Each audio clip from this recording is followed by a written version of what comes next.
Nós estamos indo para o bairro Itaquari, em Cariacica. Um homem acaba de ser assassinado a tiros em plena luz do dia. Ele tinha 33 anos. No corpo de Robinson Alves, a perícia contou 10 perfurações. Ele pilotava esta moto e foi perseguido por 2 criminosos que estavam em outra motocicleta. Baleada, a vítima perdeu o controle da direção e bateu nesta caminhonete. A polícia acredita que o crime foi motivado pelo tráfico de drogas.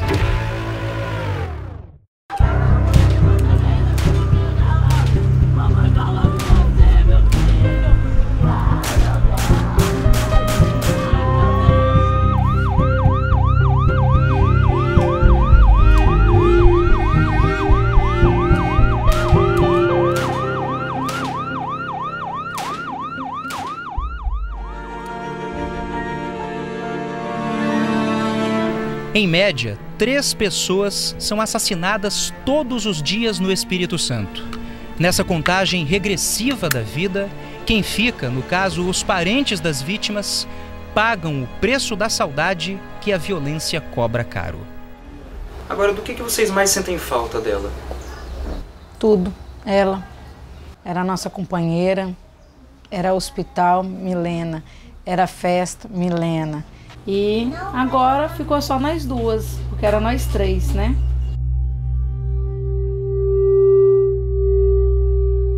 Foi num domingo, dia 24 de agosto de 2014. Milena Batista Alves foi até a quadra de esportes do bairro Flor do Campo, em Cariacica, onde acontecia uma festa de aniversário que mais tarde acabou virando baile funk. Milena chegou exatamente na hora de um tiroteio. Foi uma bala perdida, né? Sim, uma bala perdida. E que achou uma menina que não deveria ter acontecido isso com ela. Bala perdida não, né? Uma bala achada, porque isso não é uma bala perdida. Na verdade, uma briga entre gangues rivais. A adolescente levou um tiro nas costas e morreu aos 16 anos. Que ela sempre foi uma pessoa bonita, alegre, gostava de viver. E hoje, quem é que está presa é ela. E ex-livre. Quase 2 meses depois, um dos suspeitos foi detido. Ele se junta aos mais de 2.500 homicidas presos nos últimos 2 anos. E outro número alarmante que a Grande Vitória produz é o de crimes contra o patrimônio.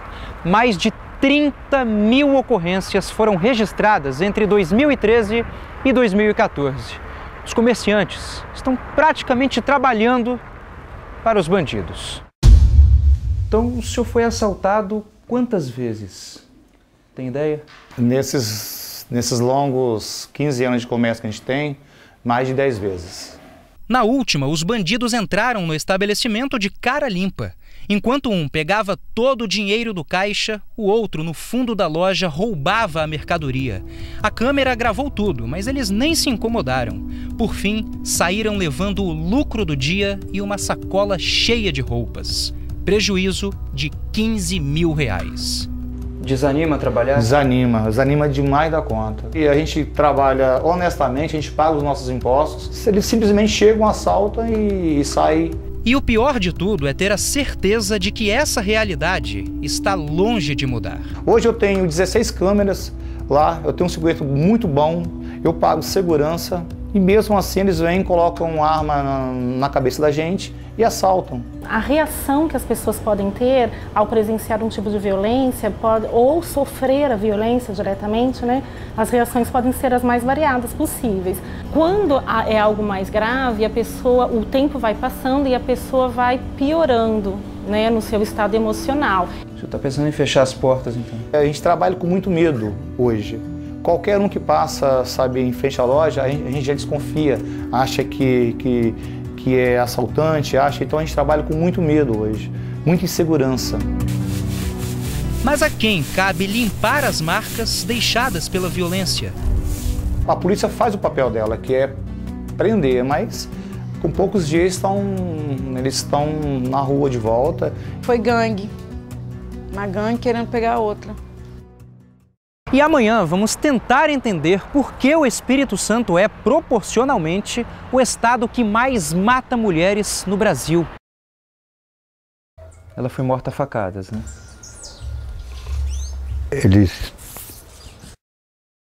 Minha filha foi lá me falar que ele tinha colocado fogo na minha casa.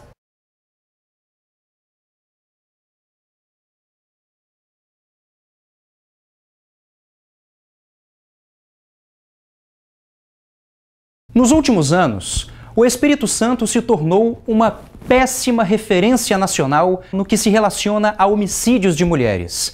Em 2013, por exemplo, a taxa foi de 9 vítimas para cada 100 mil mulheres, é o topo do ranking no país. Se compararmos com o Piauí, que tem o menor índice, o número de mulheres assassinadas é quase 4 vezes maior aqui no estado.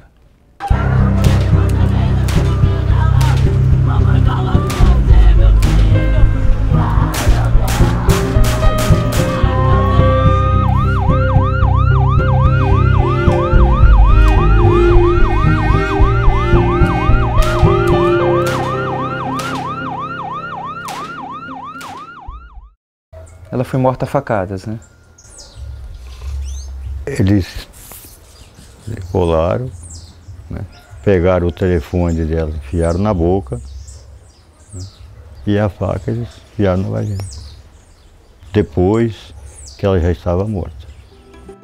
Gabriela Oliveira Bonfim, de 24 anos, também foi estuprada antes de ser morta. O namorado dela confessou o crime. Além disso, outro suspeito participou do estupro. Um vídeo que mostra a vítima sendo violentada foi enviado para a família. Um filmando e o outro fazendo. Depois invertia, o outro filmava e o outro fazia. Isso tudo aconteceu na noite de 23 de junho de 2014. A mãe e a avó de Gabriela não estão em condições de falar, porque não era só a jovem o alvo do ódio descontrolado de um psicopata. Então foi aqui onde as ameaças aconteceram, né? Isso. A moto dele estava aqui, né? E a Maura estava aí. A avó dela também foi ameaçada. Foi ameaçada. Ah, ele caiu com a moto. Com a moto. A sorte foi essa. Foi. Senão a avó da Gabriela também teria sido assassinada. Teria. Ele falou que ia matar ela? Falou. Não, então você quer morrer, não quer? Então eu vou matar você primeiro. 2 dias depois, Tiago Rosa do Sacramento, de 25 anos, e o amigo dele, de 19, foram presos. Nos últimos 4 anos, mais de 200 casos foram solucionados só na Grande Vitória. São informações da única delegacia especializada em investigar homicídios de mulheres do Brasil. Então esses investigadores entram logo em ação e já cumprem aquelas primeiras diligências determinadas na portaria, né? E dentre elas, a oitivas de pessoas que são de suma importância para a elucidação do crime.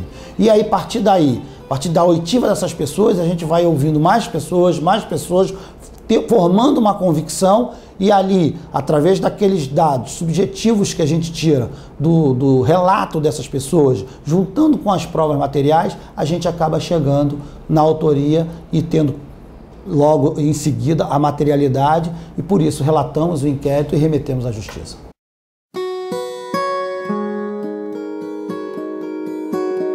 Fomos para uma festa no bairro, quando nós voltamos, minha filha foi lá me falar que ele tinha colocado fogo na minha casa. E ele, o companheiro, disse que faria a mesma coisa com ela. 5 horas da manhã ele me ligou, perguntou se eu tinha gostado do que tinha acontecido, que comigo ia ser pior. Tudo por não aceitar o fim do relacionamento.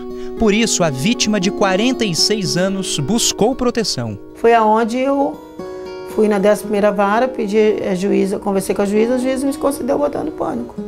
Ela é uma das 46 mulheres no Espírito Santo que tem o dispositivo. E não importa aonde vai, o botão tem que ir junto. Até agora não precisou acioná-lo, mas é a garantia de manter qualquer ameaça bem longe. Sabendo disso, ele não se aproximou mais. Nem por mensagem, nem por telefone, nunca mais. Essa rede de atenção à mulher, ela precisa de estar sempre em sintonia. Quando está em sintonia, acontece o que acontece no Piauí, diminui a criminalidade. O problema é que o botão do pânico ainda é distribuído muito reduzidamente, né? E ele só está no município de Vitória, né? na capital, e o resto do interior, né, outros municípios grandes, como Vila Velha, né, ainda não tem acesso a esse dispositivo. O direito sozinho, polícia, promotor e juiz, não adianta, porque não avança, não progride na questão da prevenção de violência. Ainda assim, é difícil acreditar na verdadeira liberdade quando há uma mulher presa a um botão e uma família à cruel memória de uma jovem que teve a vida covardemente interrompida aos 24 anos. A avó e a mãe não gostavam do namoro dela com esse rapaz, do envolvimento dela com esse rapaz? Não, de jeito nenhum. De repente foi por isso. Mas uma resposta concreta? Não tem. E amanhã você vai ver como as drogas alimentam a violência. Então, você teve 3 maridos Todos mortos pelo tráfico de drogas.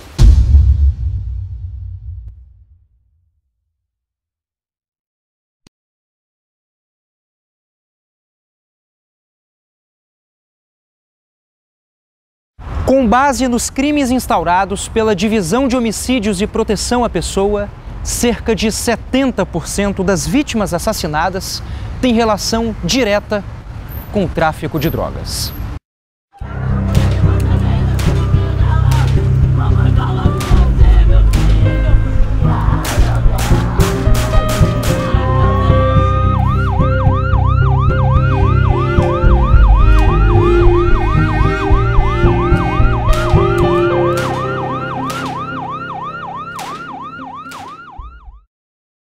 Qual foi a primeira droga que você usou? Maconha. E depois? Ó. E por último, crack.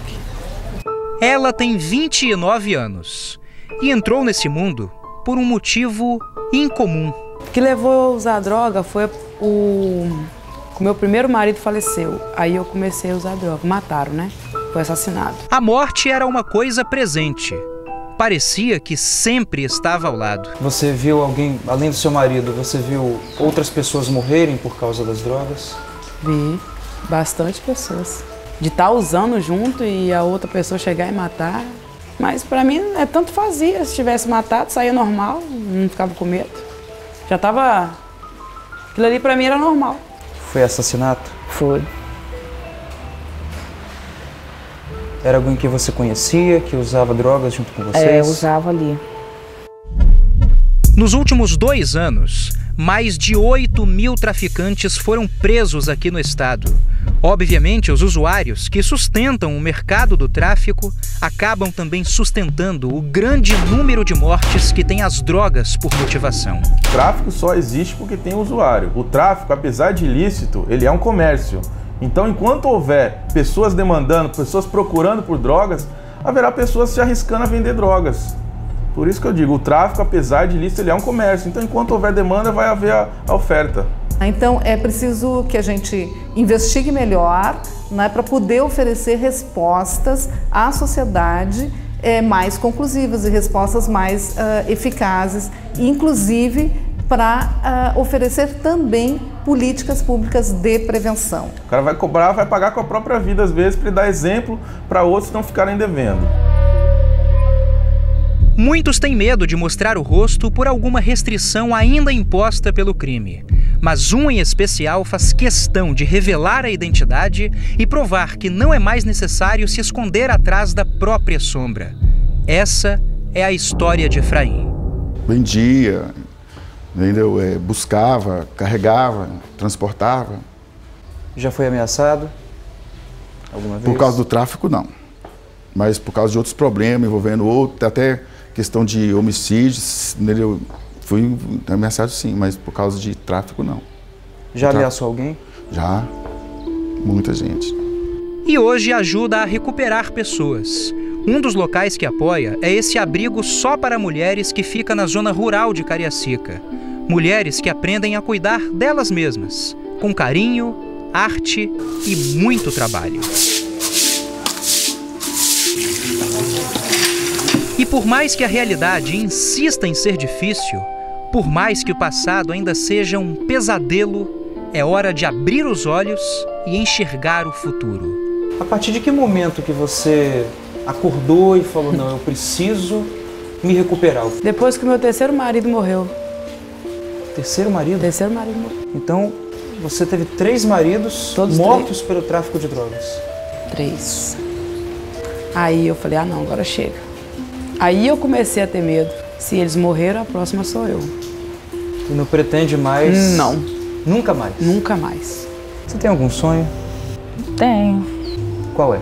De arranjar uma pessoa pra mim, certa, casar, tudo certinho, que é o sonho também da minha mãe, né? Aquilo que é preciso ter fé. Quem tem força de vontade consegue sair. Quem tem força de vontade consegue sair. E amanhã, no último episódio da série, você vai conhecer de perto o trabalho da polícia. O trabalho ele possui 2 frentes, o combate ao macrotráfico e o microtráfico. Além disso, uma pergunta importantíssima merece resposta. Então, doutora, só para esclarecer esse assunto, por que existe aquela velha máxima de que a polícia prende e a justiça solta?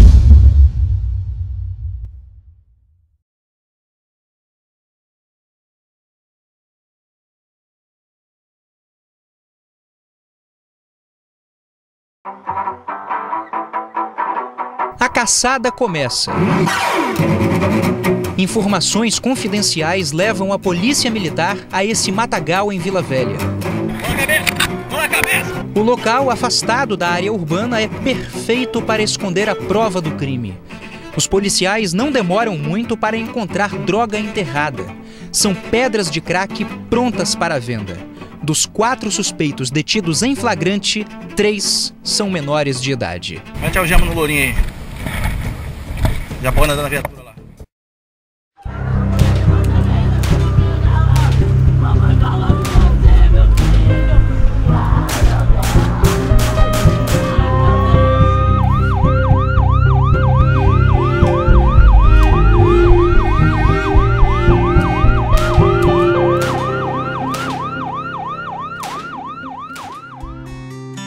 Uma pergunta convencional para uma resposta pouco surpreendente.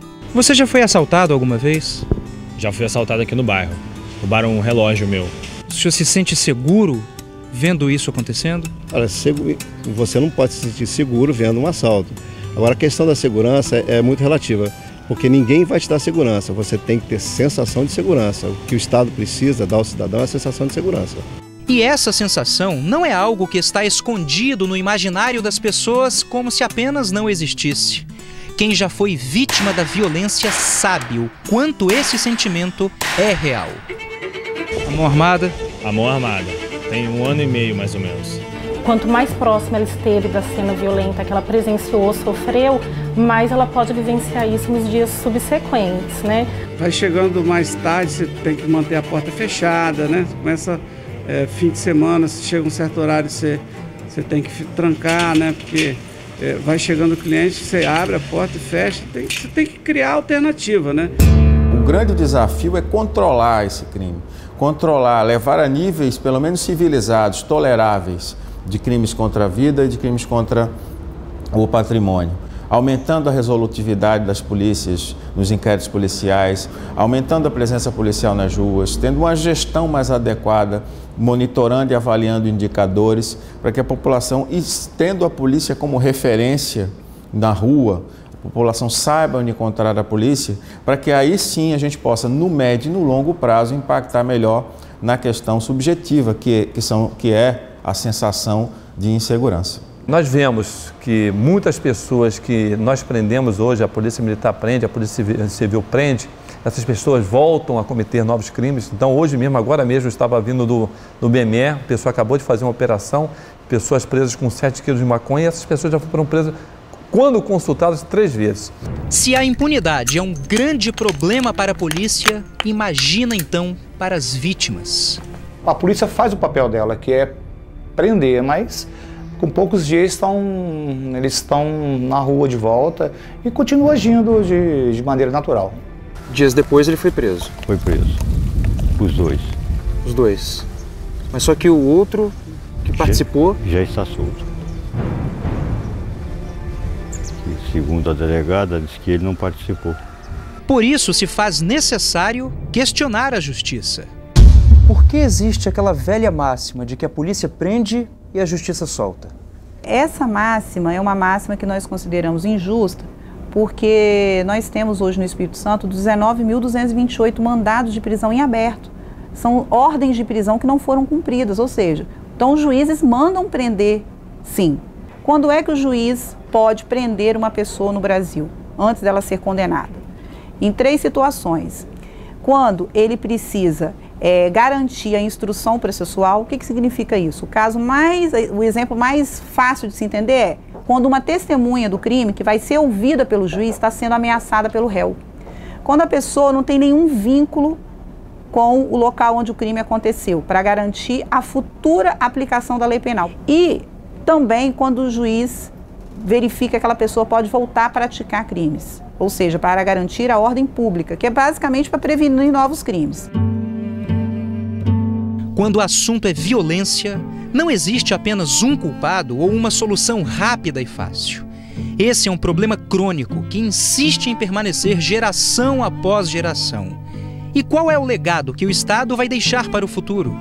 O que nos cabe é fazer uma reflexão com base nos números gravíssimos que a violência produz no Espírito Santo. Mas não são apenas números frios, não. São histórias, vidas de sobrinhos, netos, pais, mães, filhos, enfim.